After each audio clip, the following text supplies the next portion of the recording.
Pues de nada, agradeceros a la organización por haber hecho posible este sueño, como ha dicho antes Javi, y a vosotros por aguantar aquí a estas horas, porque llevamos un día bastante larguito y aunque las ponencias han sido realmente interesantes, estamos todos ya un poco cansados. Pero bueno, así que agradezco que aún estéis ahí y con los ojos abiertos. Yo os propongo hoy dar un paseo por la traducción editorial. Me parece que siempre, igual que cuando decimos a la gente que somos traductores e intérpretes y toman un intérprete como si fuera un actor, cuando dices que eres traductor todo el mundo piensa que traduces libros.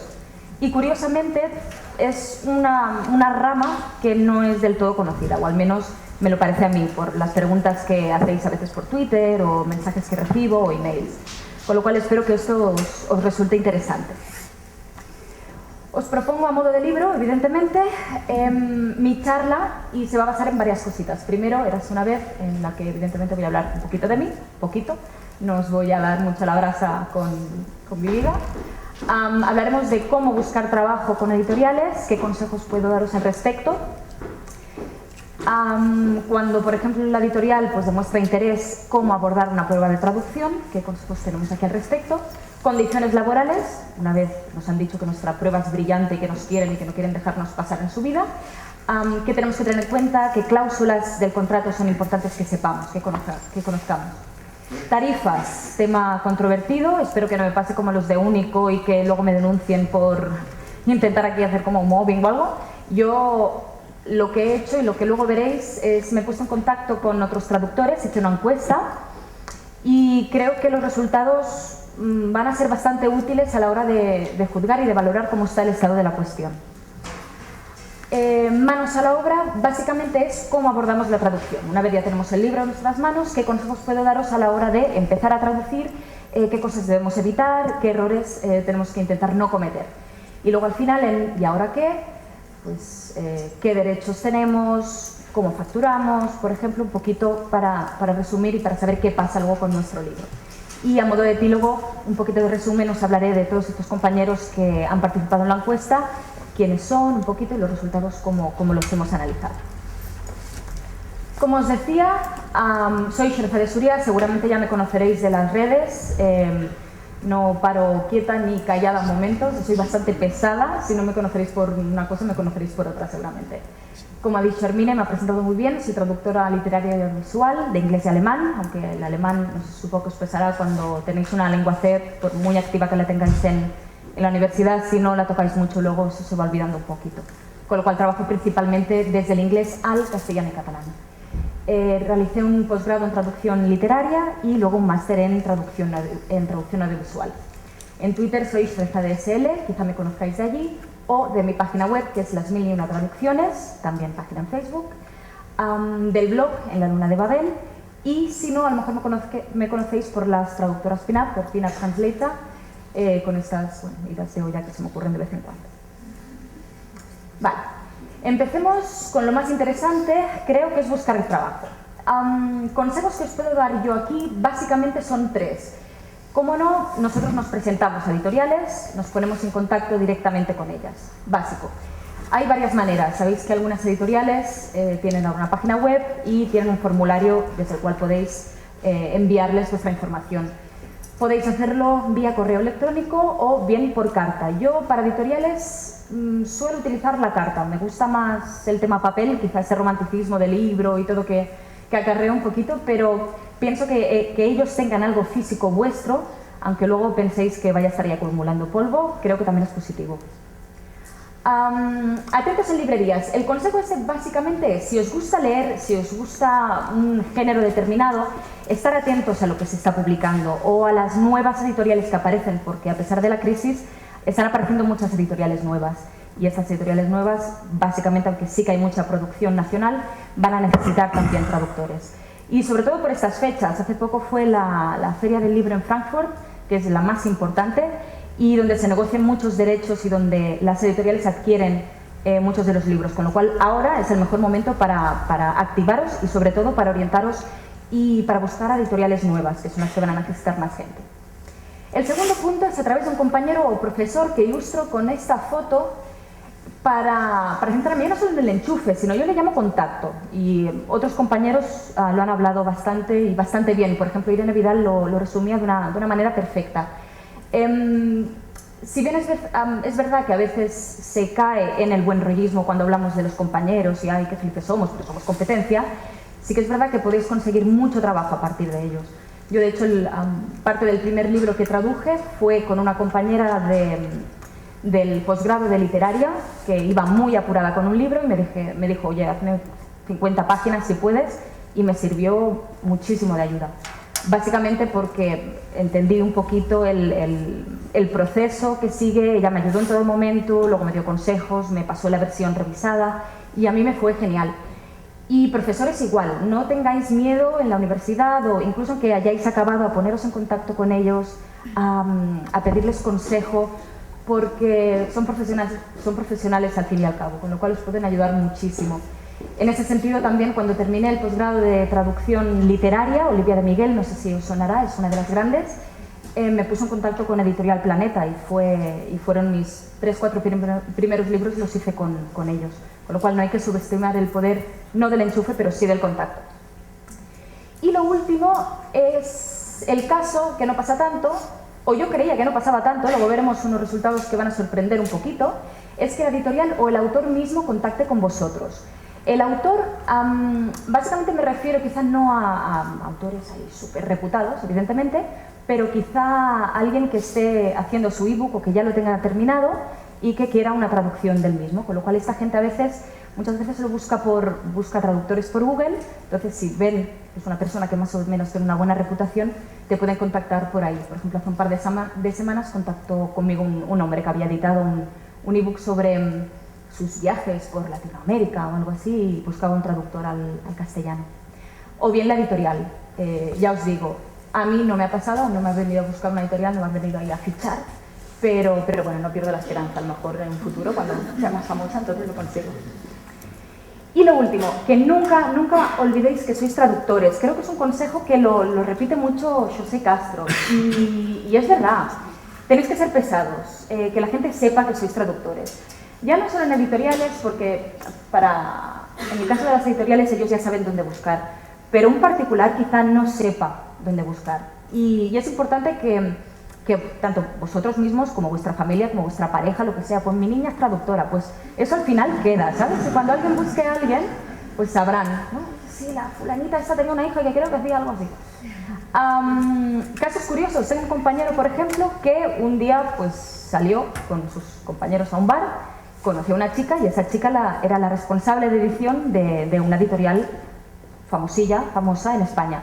No sé qué pasó, si acabaron intimando o no, pero él acabó con un contrato para traducir un libro. Con lo cual, sí, puede pasar, ¿por qué no? Es como Pretty Woman, pero en traducción. O sea que nunca se sabe, ¿eh? Hay que estar atentos a lo que pueda venir. Vale. Material de promoción que podemos usar, la verdad es que todos los compañeros lo han descrito a las mil maravillas. Yo os digo lo que yo hago. El currículum actualizado, evidentemente, y también, como alguien decía, ahora mismo no lo recuerdo, pero adaptado, creo que Alessio, adaptado a quién va a ir, igual que la carta de presentación, porque si no parece que estamos haciendo spam. Y se nota la legua cuando enviáis una carta de presentación y un currículum que es completamente estándar y que no tiene marca de ningún tipo conforme lo habéis adaptado a la persona a la que va. Y creo que eso también va bien para que os distingáis un poquitín. En cuanto al currículum, además de todos los buenos consejos que se os ha dado ya durante todo el día, evidentemente que sea sin falta, si hace falta imprimirlo 1000 veces y revisarlo, hacerlo, que sea breve y visualmente atractivo en la medida de lo posible. No hace falta, evidentemente, visualmente atractivo, eso descarta Comic Sans y descarta dibujitos, gatitos, florecitas. Sí, vosotros reíros, pero hay gente que aún lo hace. La carta de presentación que os decía, adaptada a la editorial y dirigida a una persona. Es difícil a veces encontrar qué persona hay detrás o quién es el que se encarga de asignar traducciones en una editorial, pero para eso está LinkedIn, es decir, hacer búsquedas de, pues, no sé, Editorial Planeta o sección de libros tal, porque sabéis que dentro de una misma editorial hay un montón de ramas, un montón de tipos diferentes de libros. Pues buscar quién puede ser ahí y ponerle un nombre, porque si no también cae un poquito en saco roto. Eso llega, por ejemplo, a Edificio Planeta, que es enorme, y a lo mejor la carta se pierde un poquito por el camino. Y tarjeta de visita. Si bien es verdad que tampoco no solemos prodigarnos mucho, excepto en ocasiones como esta, en la que intercambiamos cromos entre todos y todo esto, sí que va bien tener un modelito para, si hacemos, por ejemplo, este tipo de mailing con correo tradicional, pues incluirlo en el sobre y bueno, también da como una imagen de este tipo ahí material, ¿no? Es un marketing chulo. Y perfil profesional en redes, que también os han hablado otros compañeros, tienen que encontraros y tienen que encontraros con algo que sea relevante a la traducción. No valen, bueno, pueden valer, pero que se encuentren en una foto de vacaciones o de fiesta con los amigos, pues quizá no es tan pertinente. Tener un sitio web, como os han dicho ya, tampoco hace falta que sea muy caro. O bien utilizar una plataforma online, ya sea About Me, que es como si fuera pues, un currículum, o una tarjeta de visita online, en la que podéis resumir ahí quiénes sois, qué ofrecéis, y podéis poner los enlaces a las diferentes cosas que tengáis, ya sea blog o sea Instagram, si queréis adjuntarlo o lo que sea. Tener perfil en LinkedIn, igual que vosotros podéis encontrar a los responsables editoriales para enviarles las cartas, que ellos os encuentran a vosotros. También sabéis que va muy bien por el tema de recomendaciones. Si habéis trabado una amistad con algún profesor o realmente vuestro trabajo ha sido muy bueno en esa asignatura, pues ¿por qué no pedirle que os haga una breve recomendación? Y luego algo que también se os ha recomendado durante todo el día, que seáis activos en Twitter y en grupos de traducción de Facebook. Ya no solo por el hecho de ser visibles, que también, sino por todo lo que ganáis como profesionales, todo el enriquecimiento cultural, ya no solo de traducción que podéis ganar solo por el hecho de estar en contacto con otros profesionales o otros compañeros. Aquí os pongo un ejemplo de lo que yo envío cuando hago todos estos envíos a las editoriales. Envío el currículum, evidentemente, un listado, pues ya que tengo varios, pues un listado de los libros publicados hasta la fecha con el ISBN para que confirmen realmente que no soy una impostora y que me lo estoy sacando de la manga. Y luego la carta de presentación, que en mi caso y para editoriales pequeñas suelo utilizar un cuento. Es un cuento que se llama La niña que tenía nombre de princesa de cuento, en el que me presento yo como la princesa y la niña, evidentemente, que para eso soy la estrella, y les envío mis cosas. Y bueno, también es una manera de destacar. De hecho, la última editorial para la que trabajo, me reuní con la editora hace poco y se acordaba de mí por la carta de presentación. Tú me enviaste el cuento, es verdad. Con lo cual a veces son cosas que pensamos que es una tontería, pero quedan. Y de ahí, por ejemplo, de este tipo de búsqueda de trabajo salieron las pin-up translators. Decidí hacer algo que chocara y pensé en hacer pues, unos tarjetones con una pin-up translator, que en ese caso estaba muy ligerita de ropa, con una máquina de escribir, y al final decidí no incluirla porque a lo mejor era demasiado, pero a partir de esa idea nació el microblog. Vale, lo que os decía antes que os iba a sorprender, al menos a mí me sorprendió. Cuando estuve analizando los resultados de la encuesta de los 50 traductores, 50 compañeros que participaron en ella, la mayoría decía que les llegaba la oferta directamente. Que también es gente que lleva bastantes más años en el mundo de la traducción. Y bueno, a mí me da también esperanzas, ¿no? Es decir, que estas cosas ocurren. La gente lee mucho, los responsables editoriales y de traducción leen mucho también, con lo cual puede ser que estén leyendo una traducción y que realmente les suene tan bien y esté tan bien escrita, que se fijen en quién lo ha traducido y os busquen. Puede pasar. En segundo lugar estaría que pasa el contacto un compañero y en tercer caso que envíen la solicitud a editoriales que interesan. Claro, esto con el paso del tiempo, cuando uno trabaja con una editorial, si trabajas bien, siempre cuentan contigo. Entonces también caes, me imagino, en esa rutina de, bueno, no busco más editoriales porque ya me van enviando cosas. Que es un error también, ¿eh? Ya sabéis que tal como están las cosas es mejor no confiarse ni depender de un solo cliente, porque nunca sabes por dónde va a salir la cosa. Bueno, pensemos que hemos causado una gran sensación en la persona que ha recibido la solicitud y nos mandan a hacer una prueba de traducción.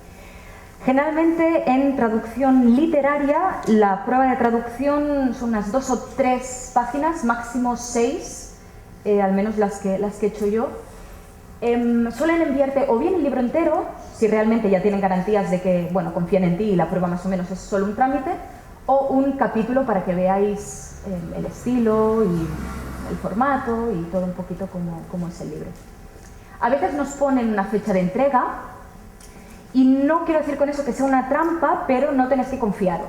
Es decir, si ellos os dan la prueba de traducción, tampoco os durmáis en los laureles y penséis, bueno, pues ya lo haré cuando tenga un ratito o lo hago tranquilamente y me lo repaso.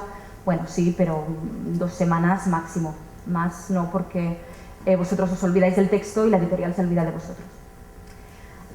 Cuando también os ofrecen el texto, cuando ya os lo envíen por email, preguntad por el formato, los requisitos que tenéis que cumplir en cuanto a tono, estilo, ya lo veremos también más adelante.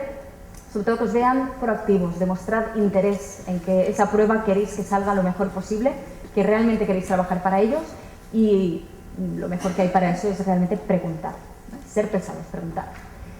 Evidentemente, cuando ya la tengáis hecha, y como cualquier otra traducción, dejarla reposar un poquito y luego revisar con ojos limpios. Para eso también está muy bien pedir el comodín del compañero. Evidentemente no vais a tener siempre a un compañero ahí, a un compañero traductor que os revise todas las cosas, pero para dar una primera buena impresión, pues no está de más que una vez tú ya lo hayas terminado y lo hayas repasado, pues que te lo mire una persona más. Y si procede, si os habéis encontrado con algún problema a la hora de traducir, pues no está de más también enviarlo en vuestro email, en el cuerpo del email, cuando enviáis el documento. Vale. Una vez hecho esto, la editorial queda prendada con vuestro estilo y quiere que trabajéis para ellos. En general, en traducción editorial se trabaja con contrato. Y las cláusulas, bueno, si no son excesivamente complicadas de entender, sí que hay que ir con cuidado con algunas de ellas. La primera básica, la fecha de entrega, aunque eso ya se suele acordar por correo. No suelen ser plazos muy cortos, a lo mejor un libro en medio de unas 200 páginas, suelen ser unos 2 meses, 3 meses, bueno, depende de la editorial. Se calcula en general que cada día, si tú le dedicas las 8 horas, puedes llegar a hacer unas 7 o 8 páginas bien traducidas y bien revisadas. Pero bueno, esto es cuestionable, también depende de la dificultad del texto que tengáis entre manos. La tarifa, cómo os van a pagar y a qué precio. Va a ser por página, va a ser por plantilla. Esto de todos modos también se negocia por email antes.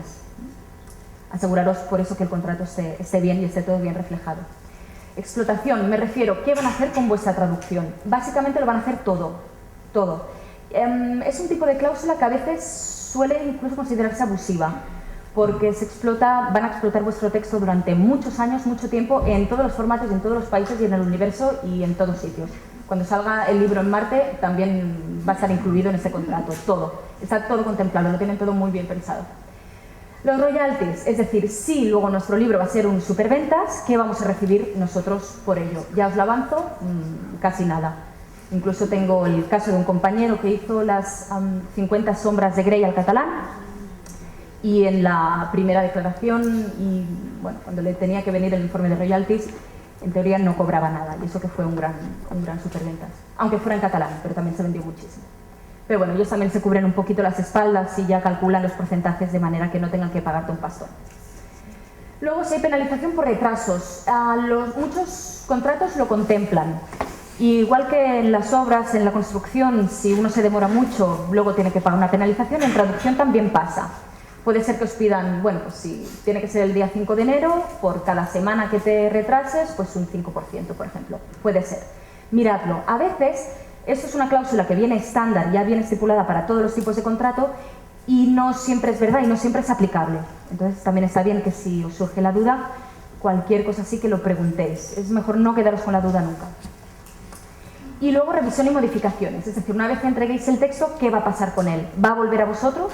¿Vais a tener que validar las correcciones que os haya hecho el revisor? ¿O no? A lo mejor sí.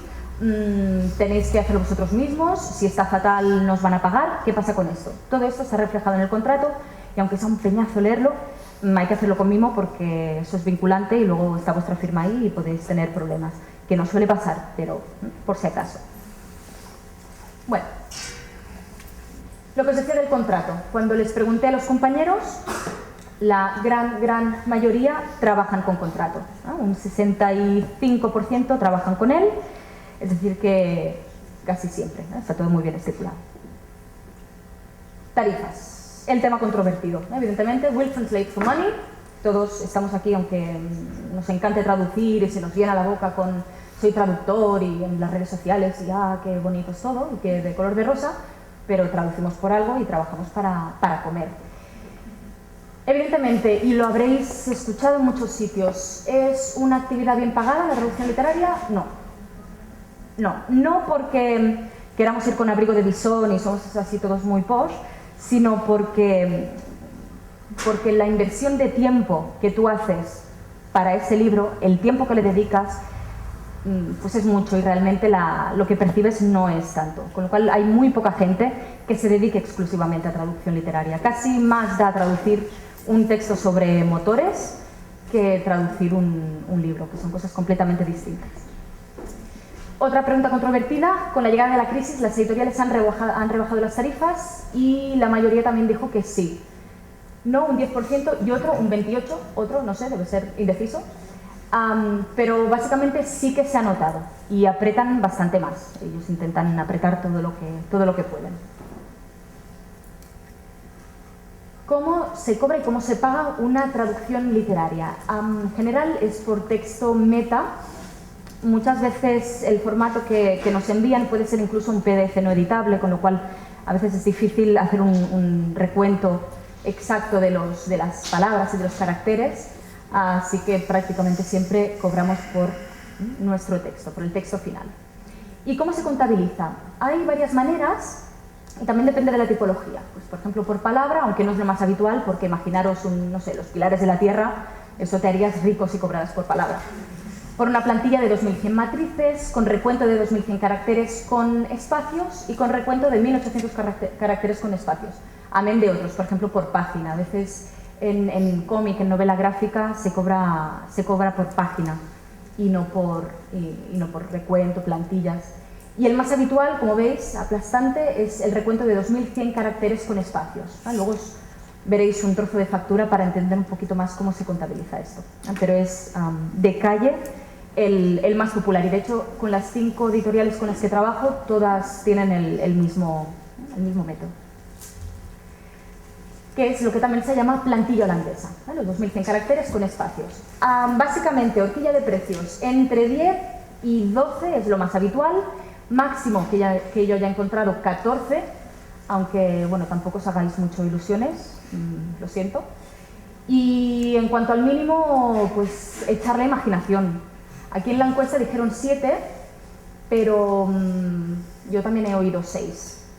O sea que imaginaros, de 6 a 14 o de 6 a 12, que suele ser lo habitual, pues pensar en la diferencia que supone eso de precios.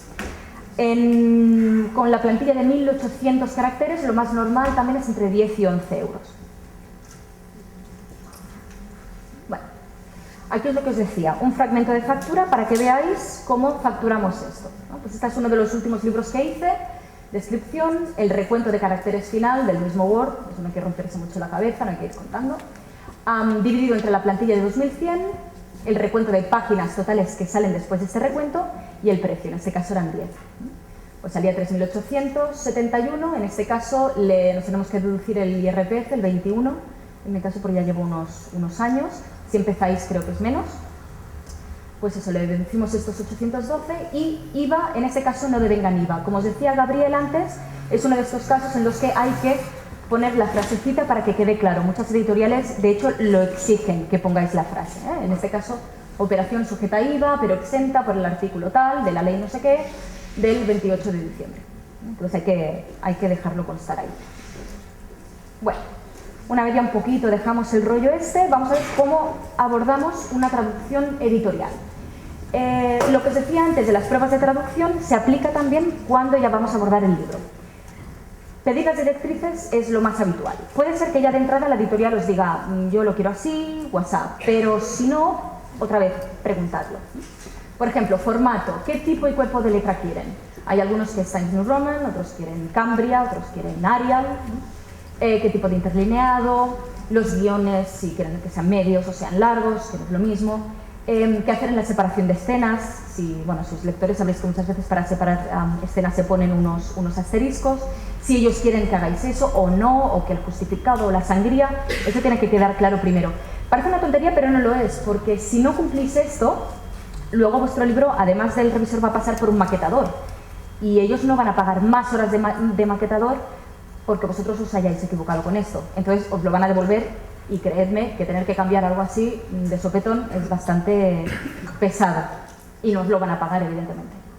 Ortografía, evidentemente tiene que estar muy bien hecho y muy bien traducido, pero cada editorial es un mundo, entonces os va a pedir, pues yo es que en los demostrativos, en lo de solo, a mí me da igual lo que diga la RAE, yo quiero que no se acentúe nunca, o que se acentúe siempre, o que, pues estas cosas, como la editorial es el cliente, hay que hacer caso a lo que ellos piden.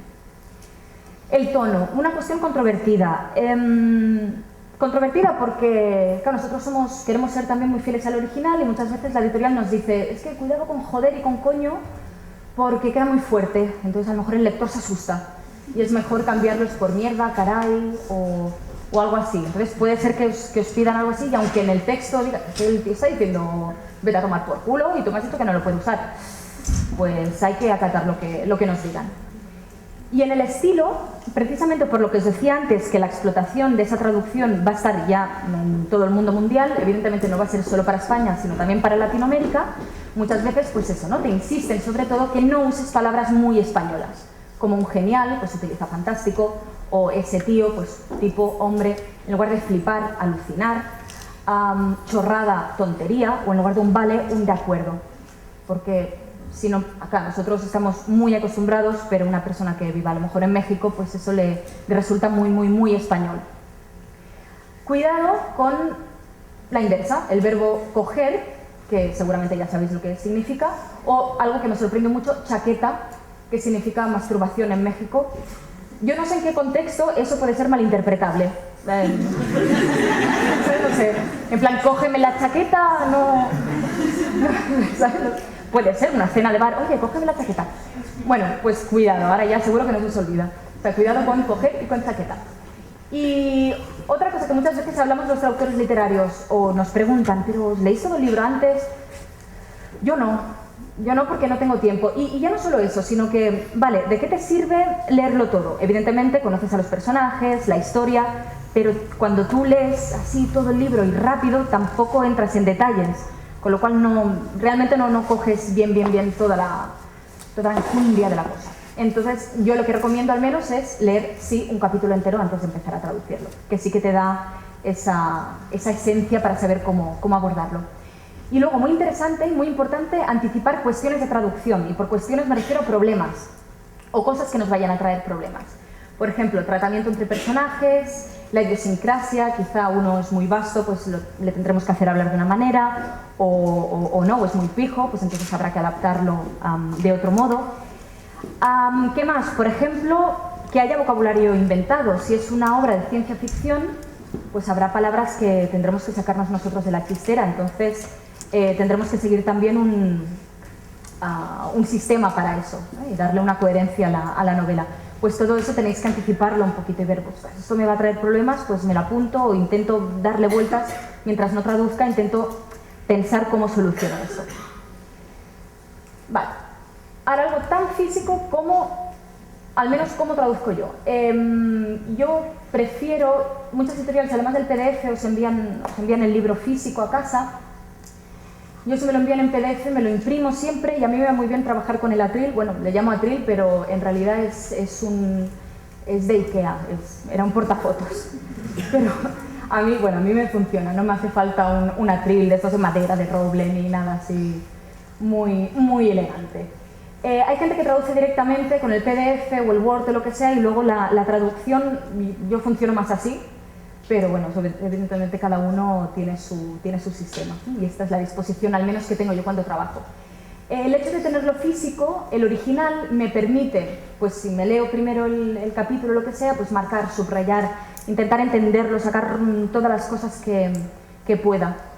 Y por eso me funciona más, porque si lo hiciera a lo mejor directamente con un Word o sería más, ¿no? Ponerte ahora me subrayo y luego tengo que escribir, pues prefiero hacerlo a mano. Quizá porque no soy nativa digital y entonces me cuesta un poquito más. Y también es muy útil al momento que, o mientras estáis traduciendo, que tengáis pues, otra pestañita o otro documento con decisiones de traducción que vayáis tomando. Irá muy bien, sobre todo una vez ya lo tengáis terminado, enviarlo a la editorial porque eso le va a ayudar mucho al revisor. Porque así no os tocarán cosas que no tengan que tocar. Y no me refiero a la moral, sino a falta de otra palabra, sino porque, bueno, así sabrán, bueno, esta persona ha puesto esto, a mí me parece, pero si lo ha puesto es por algo y además ve el documento, vale, sí, aquí lo ha cambiado porque resulta que se hablan siempre de tú, pero aquí se hablan de usted por lo que sea, ¿no? Entonces, está bien que tengáis siempre algún documento con cosas que os llamen la atención. El método de trabajo después de traducir, como ya os decía con la prueba y como ya sabéis, os habrán dicho hasta la saciedad, dejar reposar la traducción. Yo siempre pienso que es como la venganza, que se sirve mejor fría.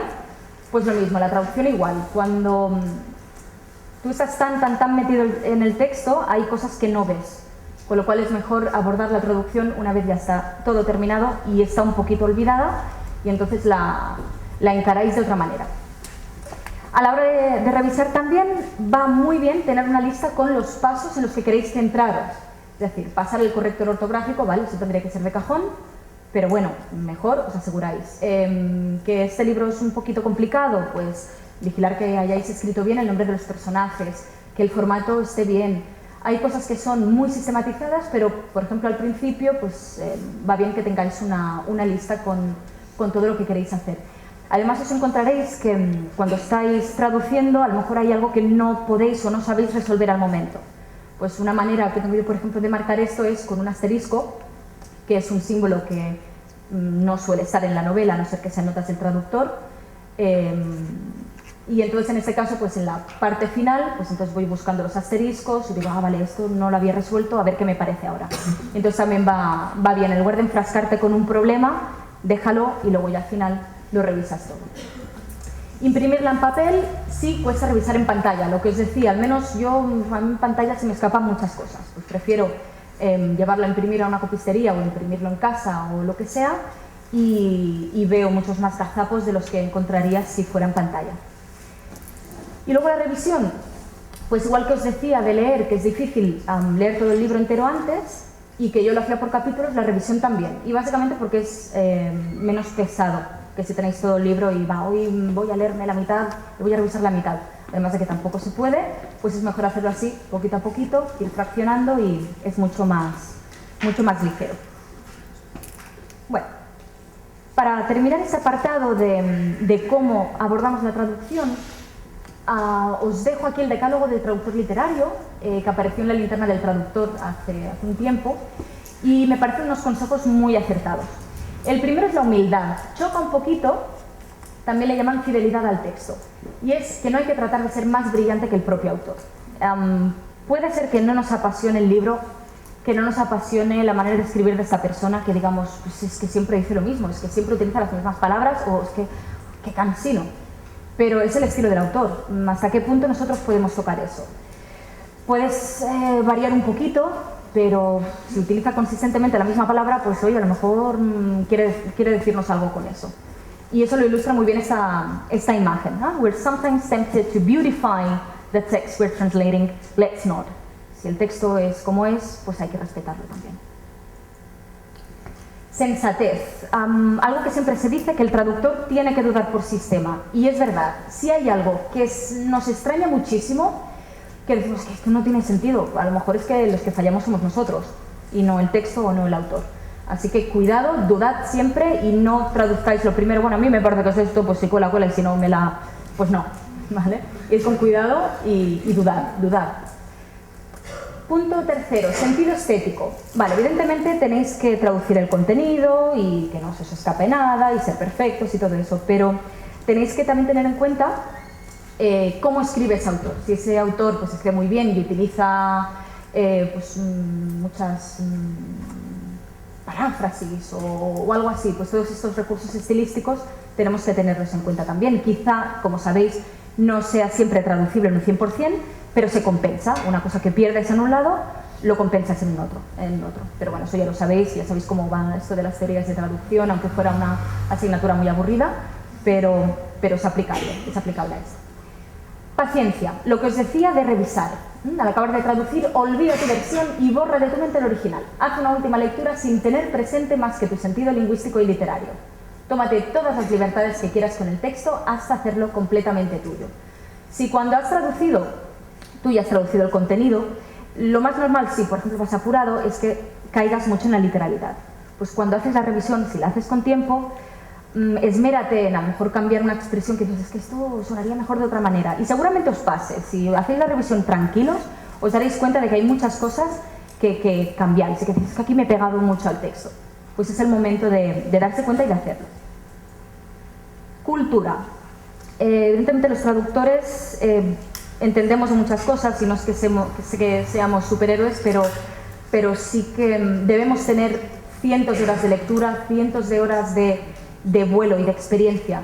Haber leído mucho y leer de tanto en tanto, pero a veces pasa que somos traductores y como para no caer en esos errores siempre de que se ha equivocado el traductor o cuando vemos películas o todas esas cosas, además de leer el original en inglés o en alemán o lo que sea, de tanto en tanto también va bien ir leyendo libros que estén escritos en castellano para no perder también ese gusto. Naturalidad. Evidentemente no tiene que haber meteduras de pata en nuestra traducción, pero es esencial que el libro se lea bien, que la narrativa esté bien hecha.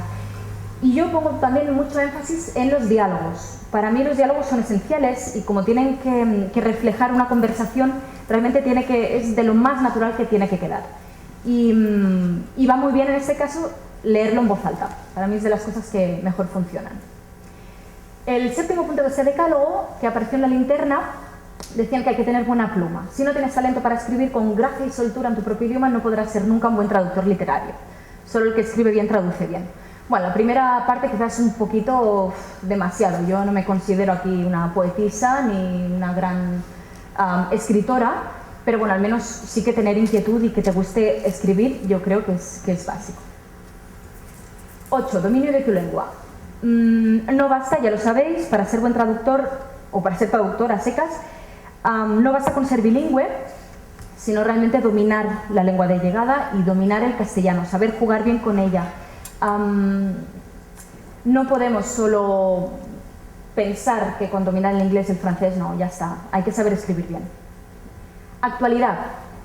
Dicen, no envejezcas a propósito una traducción para acercarla a la época del autor. Los lectores contemporáneos del autor pudieron disfrutar de una lectura fluida y natural en el idioma de su tiempo. No castigues a tus lectores con una barrera idiomática artificial. ¿A qué me refiero con eso? Y tenemos un ejemplo muy reciente que no sé si habréis oído, en Twitter y en Facebook se montó la de Dios es Cristo, cuando en el libro Kraken de Neville salía la frase hola, ¿qué hace? Claro, inmediatamente tú lees esto y te quita, de repente es como si tú inmerso en el libro alguien te succiona y te saca completamente de la narrativa. Porque hola, ¿qué hace? Pero si esto iba de un kraken, pero no de una llama. No. Claro, entonces eso hace que te despista completamente. Igual que también comentaba Javi antes con el texto, con cosas de chiquito. A ver, ¿realmente es necesario? No, pues no lo hagas. Claro, no lo hagas. Es decir, no intentes ser, y volvemos al punto 1, más listo que el autor. Que a lo mejor el original te lo pide de alguna manera, asegúrate bien antes, porque si no es eso, a mí no la que hace, pues no sé si me haría mucha gracia. Básicamente porque este libro dentro de 10 o 15 años, quien lo lea, pues dirá, ¿y esto? Claro, no conoces el referente, con lo cual estás poniendo precisamente lo que ellos decían, una barrera idiomática artificial. Y por último, amor. Ellos defienden que una traducción correcta no equivale a una buena traducción, que hacen falta grandes dosis de empatía y además de profesión hace falta un poco de educación. También va relacionado con las tarifas. Evidentemente no es una rama bien pagada, pero bueno, a mí por ejemplo me gusta mucho, con lo cual a mí me compensa. Bueno, ¿y ahora qué? Ya hemos terminado nuestra traducción maravillosa, hablamos de plazos de entrega. En general los plazos se pueden negociar y no suele haber ningún problema. En general se suelen también cumplir los plazos de entrega, como veis, la gran mayoría cumplen con los plazos que se han pactado. Como siempre, sentido común. Si veis que no vais a poder entregar una traducción a tiempo, no lo aviséis 2 semanas antes, ni 3, pues si os podéis avanzar un poquitín, hacedlo, porque la editorial tiene sus plazos para enviar al revisor, luego al maquetador y luego para imprimirla, con lo cual podéis liarla muy parda si os demoráis mucho y ellos ya tienen su planificación hecha y luego decís, no, sorpresa, es que, no sé, me fui de vacaciones, se me olvidó la traducción y ahora no la he terminado. Entonces, como siempre, sentido común, aunque es el menos común de todos los sentidos, pero al menos en la medida que podáis, hacerlo. Y al final es como todo, con buena educación, con buenas palabras, ellos os cambian sin problemas o dentro de la medida que puedan. Bueno, lo que os avanzaba antes de las revisiones y de las correcciones, una vez terminamos nuestro texto ya cambia de manos y pasa por dos tipos de correcciones. La corrección de estilo, que es dejar el texto fluido, legible, elegante. Es una revisión que lo comprende todo, tanto a nivel lingüístico, gramatical, ortográfico, semántico, léxico. A veces incluso, si los fragmentos están muy mal, puede incluso que el corrector tenga que reescribirlo.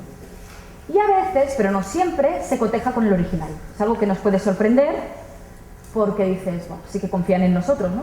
Pues pasa, no siempre se coteja ni se mira ahí con lupa que se refleje. De alguna manera que ellos confían en que un traductor es profesional y no te vas a inventar ahí lo que te dé la gana, ni vas a empezar a recortar, ni a quitar párrafos, ni nada.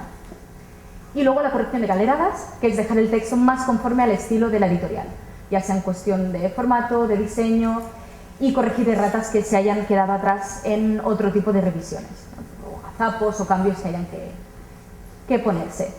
En cuanto a lo que pide la editorial, algunos correctores me comentaron que algunos reciben la premisa de que, o la consigna de que revisen lo justo, más que nada porque ellos ya tienen la maquetita hecha y mejor que no me la toques mucho porque luego tengo que pagarle al otro, o otras editoriales que dicen, no, cambia todo lo que haga falta porque quiero que realmente quede un libro de calidad y que se lea perfectamente.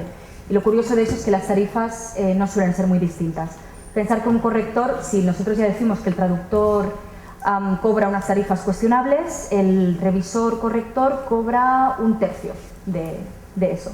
Y suele tener un mes, 3 semanas, un mes para hacer todo el trabajo. Vale. Igual que os decía que me había puesto en contacto y había hecho una encuesta con traductores para que dieran un poquito de información al respecto, también lo hice con correctores. Y les pedí que me dijeran qué errores suelen encontrar en las traducciones que ellos revisan.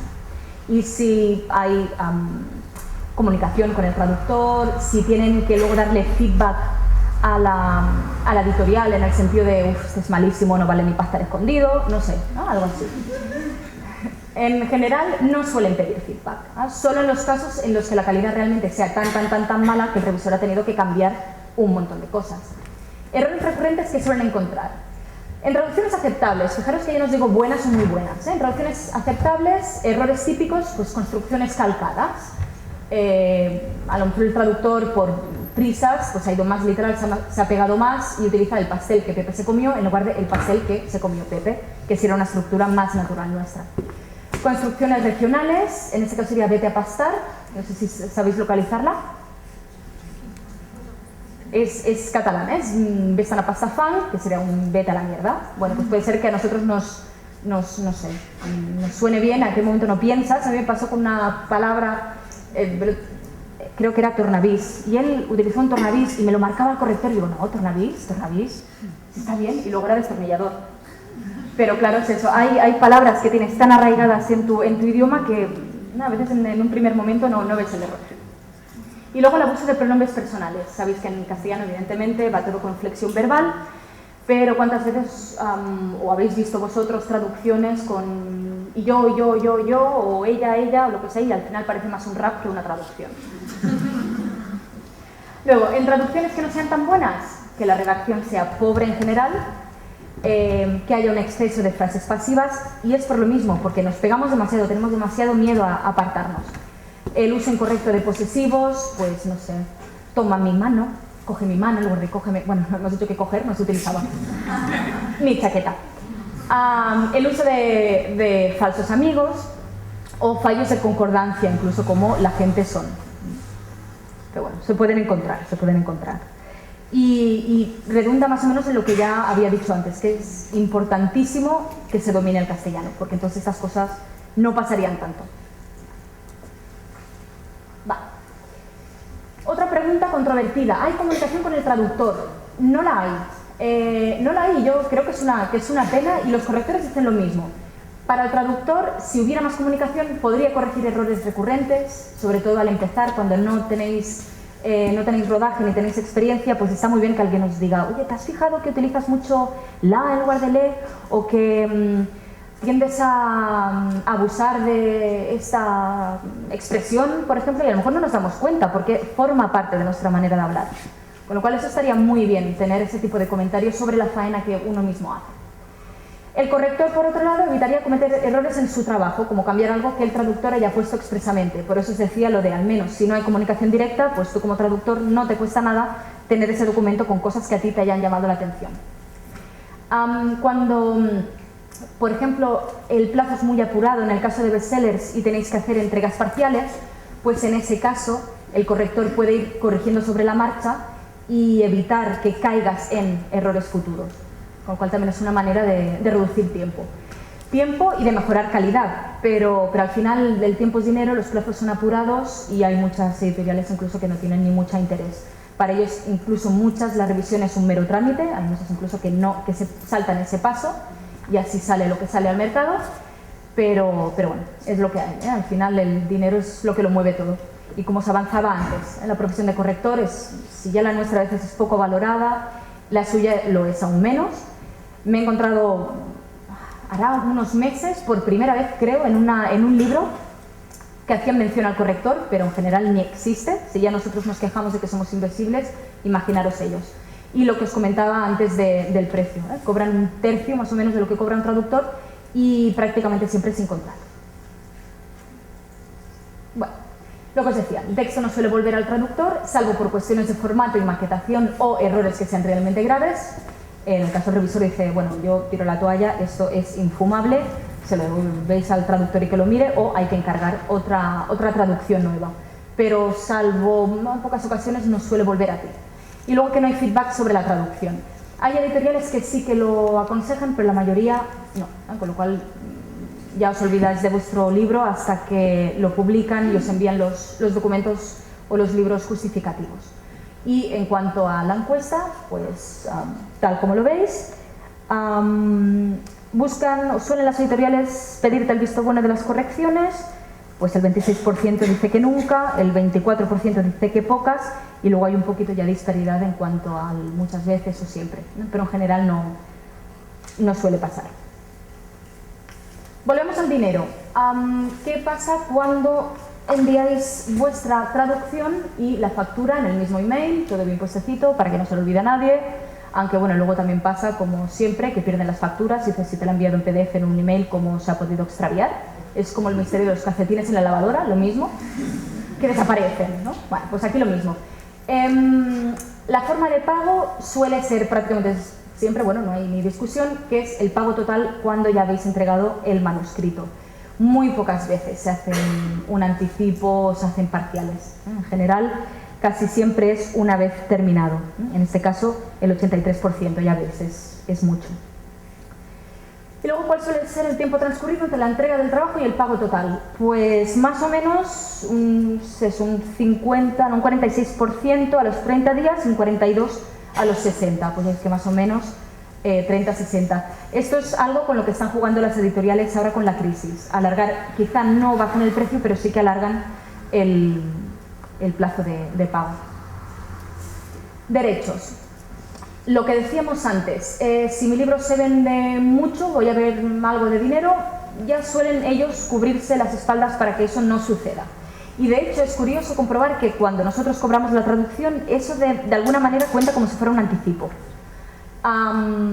Porque bueno, ellos nos avanzan este dinero y dicen, bueno, pues si se vende tanto, que todo ese importe hubiera superado lo que tú ya has cobrado, pues entonces es cuando te empezamos a pagar. Y bueno, luego veréis una liquidación para que os quede un poquito más claro. En este caso, ¿recibes un certificado con la liquidación anual de derechos de autor? Pues el 50% dicen que sí, que reciben ese documento, el 34% que no. O sea que, bueno, os podéis imaginar. Y de las liquidaciones anuales de derechos de autor recibidas, ¿cuántas han resultado positivas? Pues fijaros, un 58%, ninguna, de todos los libros traducidos, y un 36%, pocas. Pues ya veis que casi nunca vais a oler ese dinero. Y aquí un ejemplo real de esos royalties, de los derechos que os decía. Este fue un libro, Después de besarte, ya veis que no es un thriller. Creo que es del 2008, además, lo hice con 2 traductores más, éramos 3. Pues fijaros, esto, no me acuerdo de qué año es, quizás hace un par de años la liquidación.